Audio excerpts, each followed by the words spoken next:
They have what we need. Over 370,000 barrels per day in oil production. And we have something for them.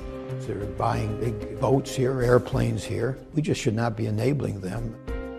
The bonds between the United States and Azerbaijan are deep, important, and durable. Thank you very much for your presence here. Are we making deals with the devil? More children are dying now than in the 1990s before they discovered oil. People, they were abused by the system. People, they were tortured and killed. Or is this part of the cost of doing business? There is no country in the world without corruption. What if you could have all the money in the world, or all the riches in your country? Our year-long investigation, following the money around the world. How is your country not a kleptocracy where the ruling family steals from the people? And into your backyard. Your website, it says that there is no better way to cloak your assets from public view other than to remove them from the country. What do you mean? He doesn't say that. No, it does say that. Money that's making some No, you can't take a picture there. filthy rich.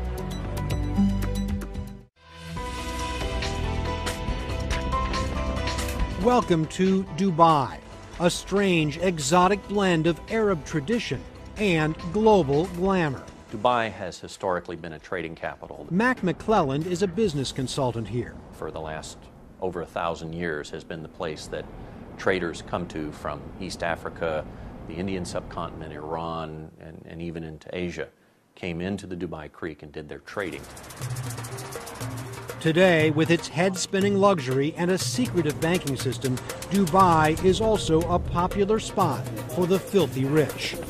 This is the Palm Jumeirah, a man-made island chain so big it is visible from space. Homes on the Palm start at $2 million, reportedly owned by the likes of soccer star David Beckham, Brad Pitt, and Angelina Jolie. And a young boy named Haydar Aliyev.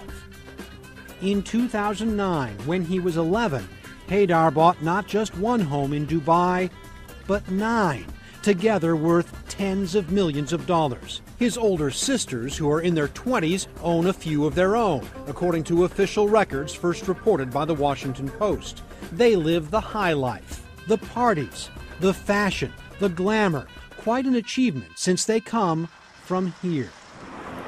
Azerbaijan, a former Soviet republic on the shores of the Caspian Sea, where the average worker makes about $420 a month. Those youthful tycoons are the children of this man, the president of Azerbaijan, Ilham Aliyev.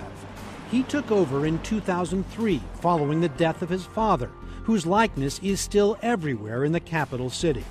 U.S. diplomats once compared the Aliyevs to the Corleone family from The Godfather. According to a State Department cable uncovered by WikiLeaks, Ilham Aliyev is a cross between the calculating Michael on the outside and Sonny on the inside. A volatile mix in a country that on paper has money to burn. That's Yanar Dag, a popular local attraction, a hillside so oozing with oil it is constantly in flames. Azerbaijan boasts 7 billion barrels of proven oil reserves, the 19th largest in the world, and it's home to a 1 million barrel a day oil pipeline. There's so much oil and natural gas that Azerbaijan's economy has tripled in size in the last 10 years. The trade surplus now $12 billion, and all of the revenue goes into a sovereign wealth fund, now approaching $30 billion, all of it controlled by the Aliyev regime. And where there's oil, there are Americans. This is the annual meeting of the U.S.-Azerbaijan Chamber of Commerce, the gala dinner at a converted trading post along the ancient Silk Road. And those are U.S. oil executives enjoying the local hospitality. Prospects of the economy going forward. Increased its outlook for Azerbaijan from stable to positive. Azerbaijan has big potential. The business sessions of the meeting include presentations on opportunities in Azerbaijan for U.S. businesses. The geography here is being transformed into a real economic asset by virtue of large-scale infrastructure investment. Mahir Iskender is the chamber's chairman. How important is it to get American investment here? It's really critical that companies learn about opportunities, especially when there's an economic oil boom happening in the country. In the next 15 years, Azerbaijan is expecting $200 billion profit coming from the oil. And where is this money going to go? Where the money is going is precisely the issue. Tom Main follows the region for the anti-corruption group Global Witness. It's very upsetting to see where the country is going, because it is a very rich country in terms of its oil and gas, but this wealth isn't going to the people.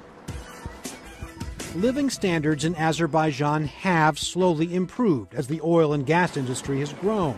And in the heart of the capital, there has been a boom in construction, including new high-rises and this, billed as the world's tallest flagpole until Tajikistan built one 9 feet taller. A more dubious distinction, Azerbaijan ranks 143rd out of 183 countries for corruption, according to Transparency International. Critics say too much of the oil wealth goes to the ruling family and out of the country. Assumed by states are of the greatest importance. Under the law in Azerbaijan, the president cannot hold outside business interests, and his government salary is $280,000 a year. But through a web of offshore companies, we found 11 in Panama alone, the Aliyev family is cleaning up. These are all private residences. Those homes in Dubai are said to be worth $75 million. First Lady Mehriban Aliyeva, who is also a member of parliament but rarely attends, is said to have a penchant for plastic surgery, according to a State Department cable, which notes she appears unable to show the full range of facial expression. First daughter Arzu stars in commercials promoting tourism in Azerbaijan. Her older sister Layla is high society all the way. She's married to a Russian pop star and publishes a fashion magazine.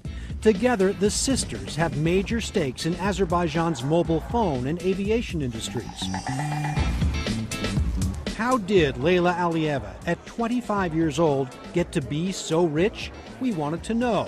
So we caught up with her at a black-tie reception at New York's Plaza Hotel.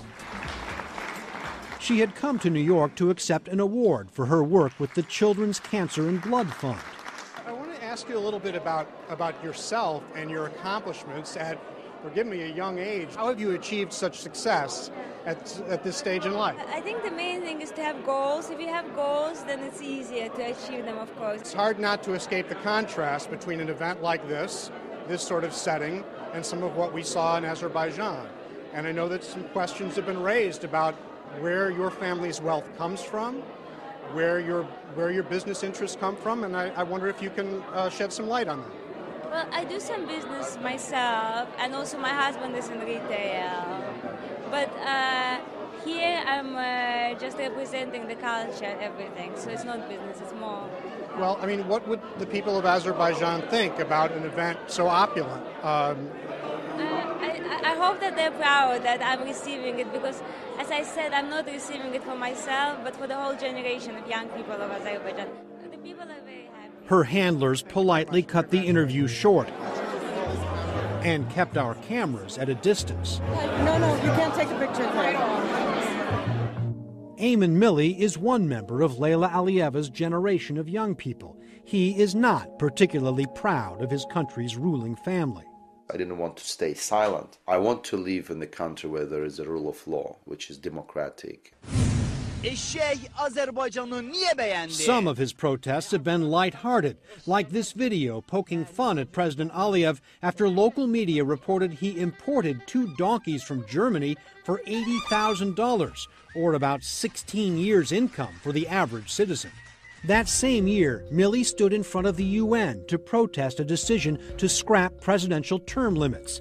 Then he prepared to return home to Azerbaijan. Many people, after I did that protest and after I made speech at Columbia University, they were warning me, don't come back to Baku because, something can happen with you. I didn't listen to them. That's when he learned the consequences of speaking out. We were with my friends in a restaurant and two sportsmen that just came and started to beat us up. There was no fight. There was just attack. But when he went to police to report the incident, he was arrested for hooliganism. He spent 17 months in jail. Did I do something wrong? Is there anything I regret about? And my answer was no, there is nothing I regret about. Where was the U.S. government in all of this? The State Department issued a press release saying it regrets the affair, calling it a step backwards, a rare moment of dissent in a relationship that's been growing for more than 20 years, including more than $300 million in direct foreign aid since 2000. By July 2010, while Emin Milli was still in jail following his protests in the United States, Secretary of State Hillary Clinton was all smiles as she met with President Aliyev in Baku. The bonds between the United States and Azerbaijan are deep, important, and durable. At the time, she said she did discuss Milli's case with the president, but in private. In that WikiLeaks cable that compared the Aliyevs to the Corleones, a U.S. diplomat called the relationship with Azerbaijan a choice between U.S. interests and U.S. values. We found U.S. interests in the form of all that oil have frequently won out. At that U.S.-Azerbaijan Chamber of Commerce meeting, we wanted to ask President Aliyev about human rights, about oil, and about his family's wealth. But the president canceled his planned keynote speech. Instead, we spoke to the finance minister, Samir Sharifov. Is enough of the growth in the economy getting to the people, improving their standards? Yes, it does. It certainly does. Would you say this is a personal commitment on the president's part? President Aliyev announced several times that he doesn't want to have any poverty in Azerbaijan. And this is the policy which is implemented. But for the unconnected here, a mansion in Dubai is still far out of reach.